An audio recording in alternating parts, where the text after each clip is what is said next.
Now for the main event. We're excited to have Mike Stagg here today to talk to us about what's in your go bag. What is in your go bag, Mike? You got your go bag with you here today? Hopefully we got everything in the go bag that we need, All right? right. Important subject, and I'm one of those kind of preparedness type guys, and I have a number of these around in different places. What are we talking about today? Yeah, what we're talking about today is making sure that we've got everything that we need inside of that go bag. Just so when emergency arises, when you're stuck out there, or if it's a snow day and you get called out and you're on the streets crew and you're plowing snow for 12 hours or 14 hours, man, you gotta have and you need something, or you get stuck, you got to make sure you've got something with you. Or maybe you live in Eagle Mountain and you've been the victim of tumbleweed apocalypse, right? We saw that'll happen this weekend, and you're barricaded in your house because there's tumbleweeds all across your front door and you can't get out. What do we do? What's in your bag so we can be prepared? And that's what we're gonna talk about today. Because our goals today are to help us increase our preparedness to handle accidents. If there's an accident that happens, what can we do to make sure that we've got the stuff we need to keep us going? What if there's an incident or a natural disaster? Okay, what if there's a fire, a tornado, an earthquake, flash flood, and we're trapped somewhere and we need to sustain life. We need to take care of an injury. We need to keep ourselves warm. What do we do?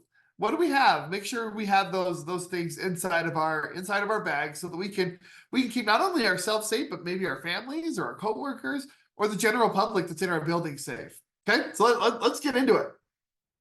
What the heck is a go bag? First off, okay, what is that thing? What is that? A go bag is just a cache of portable supply of tools and supplies and equipment needed for any given event or emergency. Okay, there are different types of go bags. You got 72-hour kits. We've all seen those, right? You can go to the Walmart or the Costco or Target or whatever, and you can go buy a 72-hour kit. It's got some old stale granola bars in there and a flashlight that never works, and it's got that kind of stuff in those 72-hour kits. You have your road emergency kits.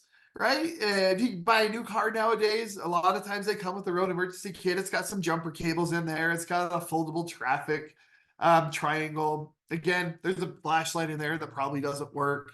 It's got a battery terminal cleaner kit. So there's some of those things. You got your zombie apocalypse kit, right? You got your firearms and your spam and your zombie survival guide. But the one we're really going to talk about today, we're going to talk about the risk management go bag and what should be in a risk management go bag. Okay. Like Jason said, though, you can have several. You have several different go bags around the house. You can have them in your house. You can have them in the office. You can have them in your car. You can have a small one inside of a backpack that you carry around everywhere with you. The point is, we got to have everything in these bags that we need in order to sustain life in case of an emergency. So why do we need these go bags? Okay, these go bags are essential for us in case of emergencies. They have things in there that are going to not only sustain life, but they are things that might make it more comfortable for us. They have things inside that will help emergency services get to us. They'll help us know what's going on in the outside world. And ultimately, they're going to help us to stay safe in case of emergencies. All right. As we're building out your go bags, okay, checklists are a really powerful tool to identify the strengths and weaknesses of this go bag. Now, it doesn't have to be any kind of big, lavish go bag that you buy online for hundreds of dollars. Okay, you can go onto www.osha.gov and search go bag, and you'll find a great checklist on there for what should be in a go bag, whether you're in an office setting, whether you're in your personal setting. Okay, it doesn't matter. You'll find some really good checklists here. We've got a checklist here at the Trust that we're happy to send to you if you'd like, that has the things that we kind of recommend should be inside of your go bag. And so in this risk management go bag, this is important because we want to be prepared for whatever comes our way. Okay, no matter what your job title is. because anybody could be in charge of grabbing that go bag or using the supplies in that go bag to help sustain life, to help protect life, or to, make sure people are more comfortable or seen, or that we can sustain life for as long as we need to while we wait for rescue or medical services or for a place to become safe again. All right. So when you think about your go bags, anyone could use it. It doesn't matter your job title. You don't have to hold the job title of safety manager or director or supervisor or shift lead or whatever it is. These go bags are for everybody. So everyone's got to know what should be in them and how to use the equipment that's in there, or what should be there. So just some general things that we should have. These aren't necessarily inside of your go bag, but just some general preparation that we should have, especially this time of year. Make sure your gas is above half tank in your car. All right. So if you were out on the roads at all on Saturday, when we had that gigantic snowstorm roll through the area, what if you're in an accident then? And there's a pileup on the freeway. There's a jackknife semi that's blocking all lanes of traffic, causing huge backup. Yeah, you're not getting out of there for at any time soon. So having a go bag inside of the vehicle is important. Making sure that your gas is above half full. All right. So if you've got to be there, you can keep yourself warm. You can keep your cell phone charged. Okay. What about cash? And we should always carry cash. Carry some kind of cash in our wallet. And a lot of you are like, "Oh, Mike, that's silly. I don't do that. I haven't carried cash or used cash for years." I haven't either. But I've got probably two $20 bills in my wallet that I haven't touched in probably 4 or 5 years. But it's in there in case I need it. All right. You use your watch, you use your cards, you use your phone, you use whatever you use to pay for your things nowadays. But what if your phone's dead? What if the watch isn't working? What if the internet isn't working at the place of business? You're trying to buy water and you're trying to pay with a card and it's not going through. Right? Got to have some cash on hand. So have some cash in your wallet, and make sure there's first aid everywhere. Make sure you have, not only the one first aid cabinet that's in the back room, in the back corner that nobody knows where it's at, that who knows how long it's been since it's been checked, right? Make sure you have first aid everywhere. First aid in the truck, first aid at your desk, first aid around the office. Make sure that it's there and it's available, it's current. Okay, we'll talk about why being current with your first aid is important. Also, inside of your risk management go bag, you should have your incident response plan. What do we do in case of an emergency? All right. You should have your evacuation and emergency action plans. Where do we go? Where do we meet? Where do we muster? Those kind of things should be inside of this go bag. Now, I'm not saying you should have your entire emergency action plan, written out and placed inside of that go bag.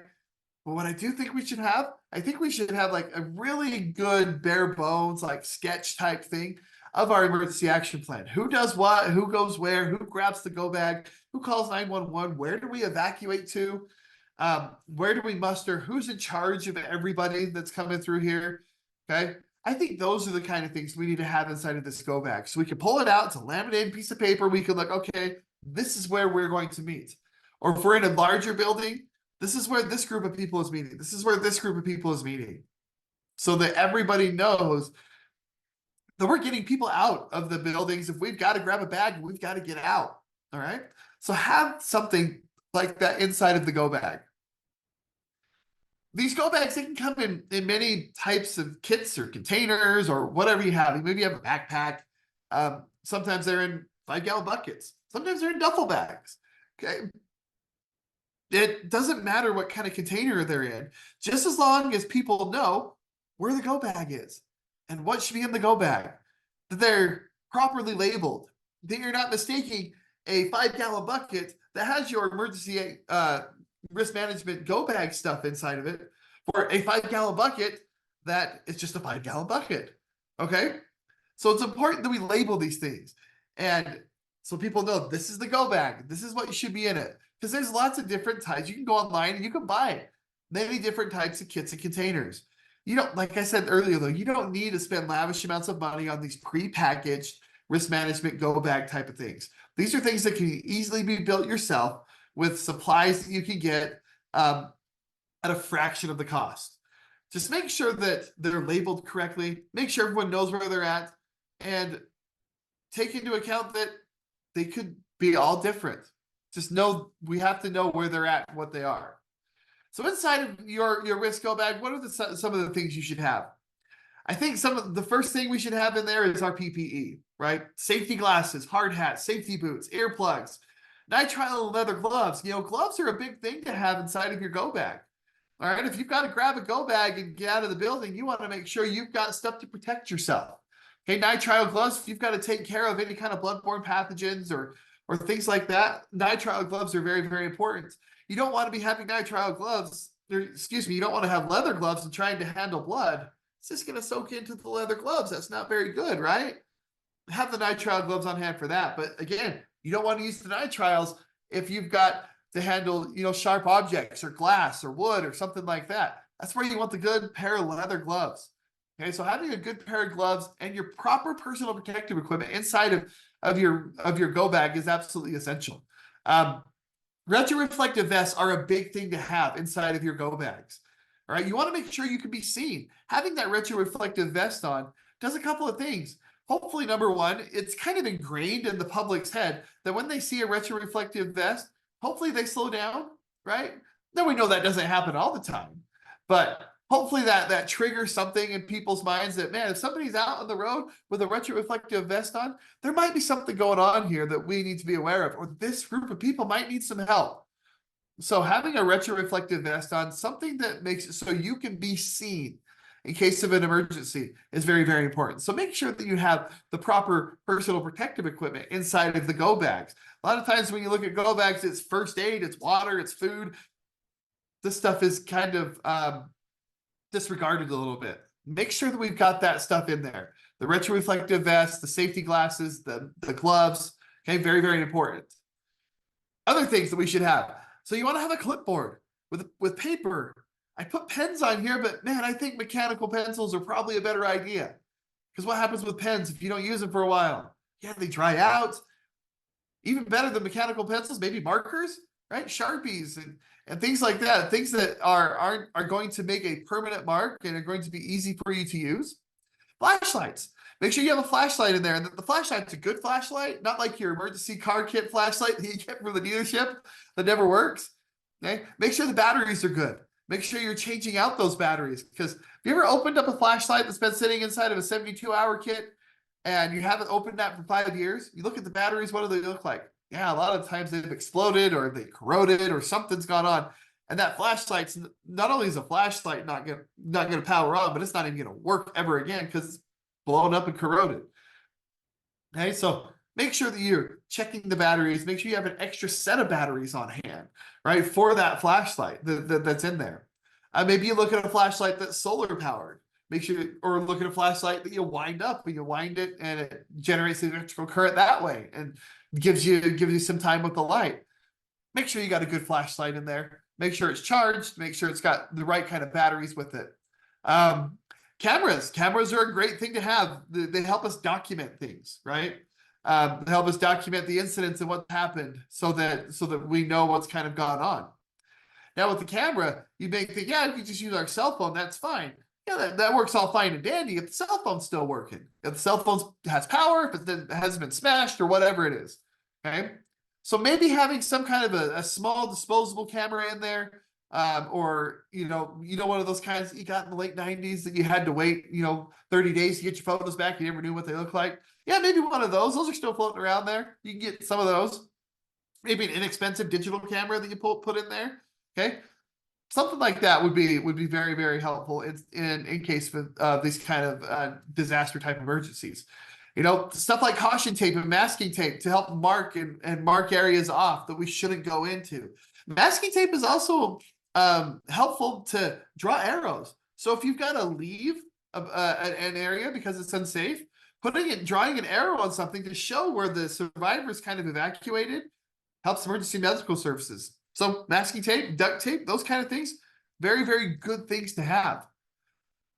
Okay. You also want stuff inside of your go bag that is going to help you fix things or isolate things.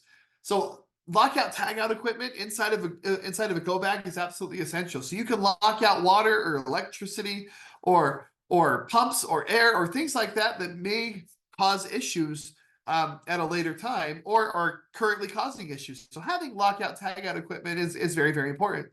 Having duct tape there to help fix things, right? Duct tape fixes everything. We all know that. But isolating things, making things more waterproof. Okay, duct tape can help with that. Zip ties, multi-tools and wrenches are great things to have. A good pair of wire cutters that'll help you cut through things that you might need. Cut through a chain link fence, for example, if you're trying to get away from a building that is collapsing and exploding and things like that. Okay, that you might need something like that. So a set of wrenches, not just like socket wrenches or crescent wrenches or things like that, but we're talking adjustable wrenches, things that you can adjust to be different sizes to help maybe shut off water valves or loosen bolts or tighten things up that we might need to do in order to protect our equipment, in order to help others to protect themselves. Now, what about other things like documentation? We talked about emergency action plans and why that's important, but we should also have an employee roster. Okay, that's important because we want to make sure everyone gets out of this building. If the building's going down, we got to make sure everyone's out. Okay, so have an updated employee roster inside of your go bags so we can make sure that we're keeping account of everybody in there. Make sure you have a map of the area and of your buildings. Now, again, you're saying, I got that on my phone. Who needs that? Well, what if your phone's busted? Okay, have a map of the area. Have a general schematic of your building. Know where the emergency exits are, and so you can grab the go bag, and anyone could look at that map and say, "This is where I got to go to get out of this building." All right.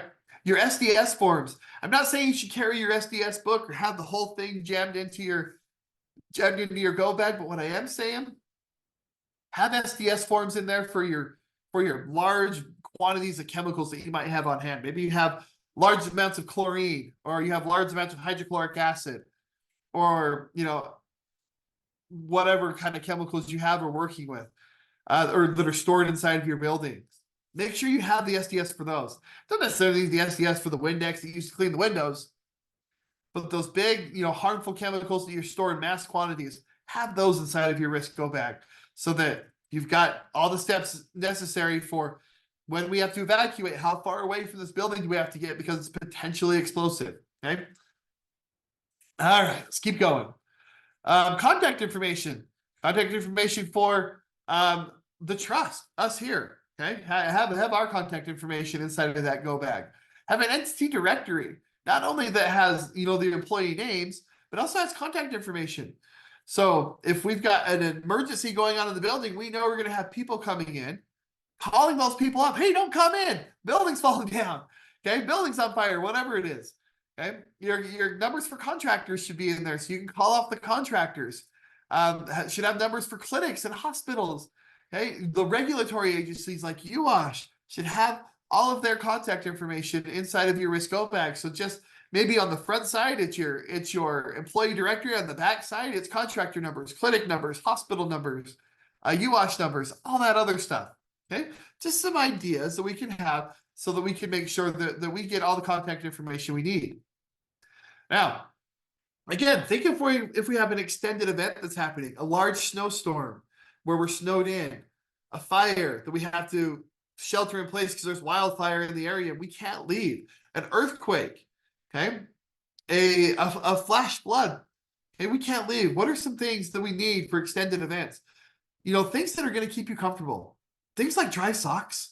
Okay, if you're out on the roads and you're out plowing and you get called out to an emergency, just having dry socks inside the truck. Okay. Oh man, you all know who walk. I hate wet feet. Walking around with wet feet and wet shoes or boots, that is painful. Having a pair of dry socks you can put on, oh, that's glorious in these times. Okay, so stuff as simple as that. Also, the traditional things, water. Make sure you've got a supply of water inside of your go bag. Make sure you've got high energy food, things like Cliff Bars and granola bars and things that are going to keep you going. All right. Also, your personal items are important too. If there's a prescription that you've got to take, man, make sure you've got it inside of your go bag. What about sanitation too? Hand sanitizers, wipes, trash bags. Make sure you've got a supply of that inside of your go bag because you want to make sure that you're going to keep yourself safe. with your risk go bag supplies, make sure you not only take care of yourself inside of the workplace, but take care of your family as well. Make sure you've got a risk go bag for your family. Agree on a plan with the family ahead of time. And with your kids, make sure they have a kit. Make sure that your kids have extra clothes and things like that. And you go through that, right? I remember my wife and I, we went through our go bag for our kids a few months ago. And these are my kids here on the screen. And the go bags that we had packed for these kids were when they were way smaller than this. And we had diapers in there for our daughter who's 6 years old now. I mean, she doesn't need diapers. And we had anyway. We had all sorts of clothes and things in there that didn't fit these kits anymore. So we had to go through, we had to redo our kits. Okay. So that's one of the things. Make sure that each of your kids have a kit, that you have things for your family so that if there's an emergency at home, you can take care of that. We should have go bags for our electronics. Things like emergency communication devices, radios, right? A handheld radio that is going to receive communication on when it's safe for us to go or where we should go or where we should evacuate to or what's going on in the world could be very important. Okay. Have cell phone chargers and backup power, the backup power battery docks. Okay. Make sure you have those things on there. Okay. When we talk about devices and communications, not only your cell phone sometimes isn't going to be working. Okay. But if it is, man, make sure it's charged. Make sure you have a charger and a backup power supply. Backup landlines and wired phones. Yeah, I know that those things are going the way of the dinosaur, but they're important and they're great communication devices in case of an emergency because they power off of a different grid than what regular power is on. So that's sometimes very, very important for us. Talked about radios and ways to get communication from the outside to figure out what's going on. Now we talk about power. What happens if your power goes off? What happens if your building isn't there anymore? What happens if your home is blown away by a tornado? All right, we don't have power. Make sure you have spare batteries. Maybe look into like a smaller solar generating power supply. You can get those on Amazon. They just float up really nicely. They can stick inside of your go bag. You can plug your devices into them and get some charge on your battery, on your cell phones and on your radios and flashlights and things like that. All right. Let's look at redundancy, around our data. What are your critical documents that you have? Do you have critical work documents? Do you have family documents that you don't want to be lost?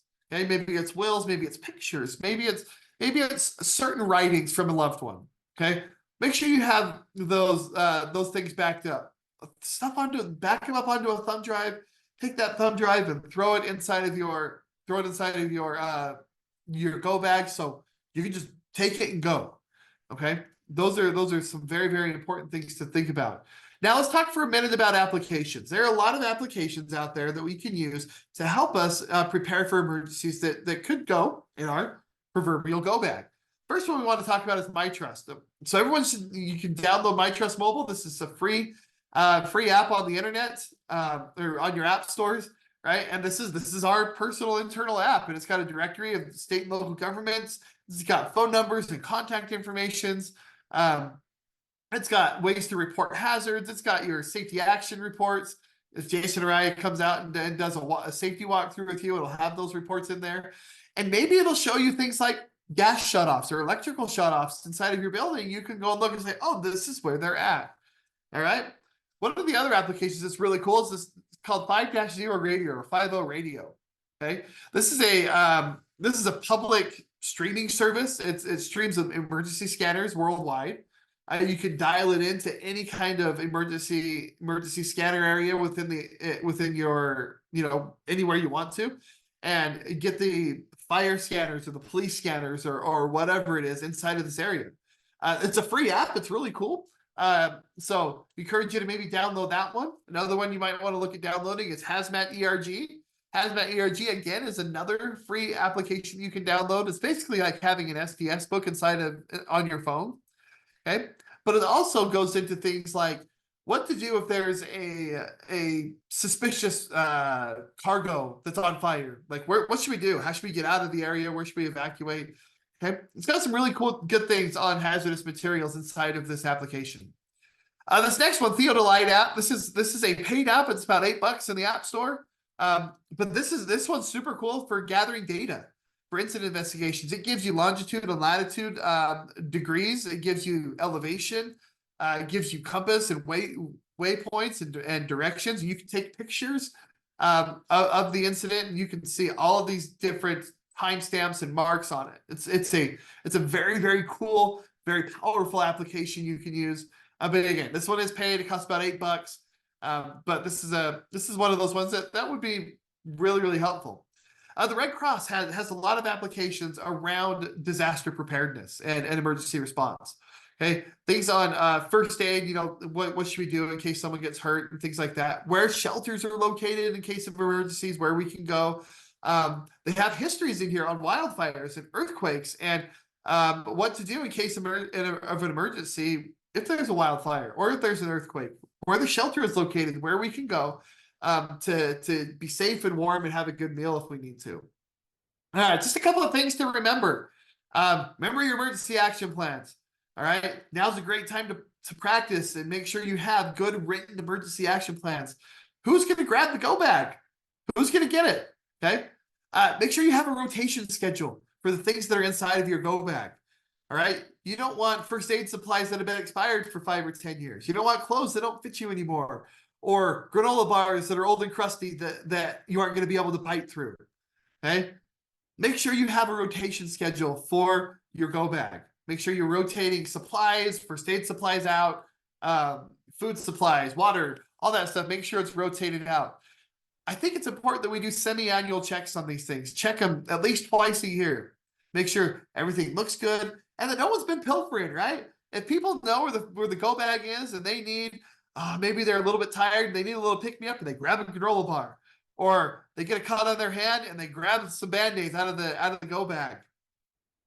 Now we're short materials inside of our go bag when we really need it. So make sure you do that semi-annual check and make sure that everything is in there, what you think needs to be in there. Having an inventory list on what should be inside of this go bag is very, very important. So having that checklist, making sure that we've got everything.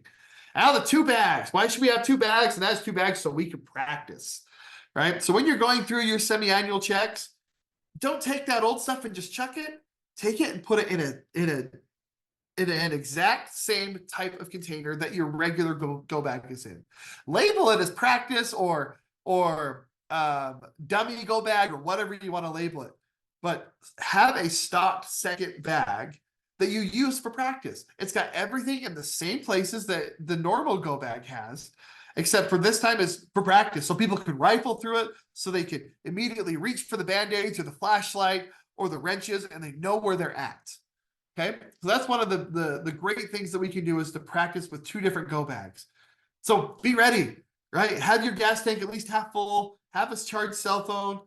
Make sure you have your first aid and emergency kits. After the emergency, your retroreflective clothing, your toolkits, your warm clothes, your blankets, your water, your food. Make sure you have those apps downloaded so we can go out there and we can be safe when we need to. So we have the stuff that we need inside of our go bags. All right. No, I went through that a little quick and went a little over time, but do we have any questions out there? We had folks, if you got questions or comments, type those into the chat box. And whoa, everything changed. Looking at my stuff and it all moved. Yeah, if you got questions, type those into the chat box. We had some things. Oh, question: are we going to send out a PDF of the spreadsheet or of the checklist? Yes. We'll send out a spreadsheet, or oh my gosh, they got me saying spreadsheet. That was my fault. Sorry. The checklist, yes. What I got on my mind. Yeah, we'll send out a PDF to everybody who signed up for the webinar. So you've got that. I asked about the website. It was OSHA.gov that you asked about. Mm-hmm. And then Dave made a great point. Ride in the Rain pens work really great. So okay. Those are ones that can get wet and still write. Mm-hmm. Still write. Yep. They also have paper that I think will do the same thing. It'll allow you to write on the paper even when it's wet. And Dave also pointed out, don't forget the dog. Oh yeah, don't forget the family dog. Yeah, absolutely. Don't forget them. And questions about doing risk assessments. We're happy to help out with those. And then Tom pointed out some other good apps. Flash Alert Pulse. Oh yeah. And 211 Utah. So thank you, Tom, for sharing that information. Great stuff. Thanks, Tom. And it looks like that's the end of what we've got. All right. Well, thanks everyone for being here today. I think now's a good time. I mean, to go out and check those go bags, make sure they're current, make sure they've got everything you need in there, and make sure that the stuff is ready for you to use. Make sure everyone knows where it's at. Now's a great time to go and check that stuff.